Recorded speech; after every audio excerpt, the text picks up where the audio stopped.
Hi, I'm Scott from Tamarack Shack Antiques, and today we're going to be showing you how to do a heat test.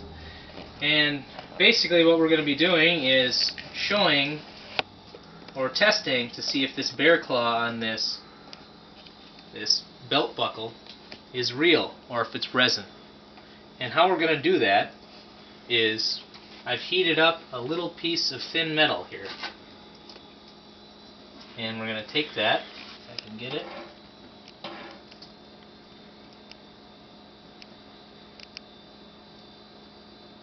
Alright, this is good. And poke it into an inconspicuous spot. And what it should do is it should burn the item. It's also called a pin test.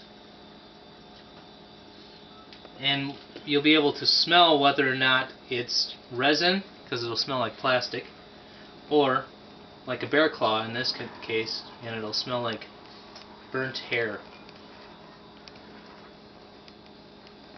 This also works with ivory, amongst a few other things.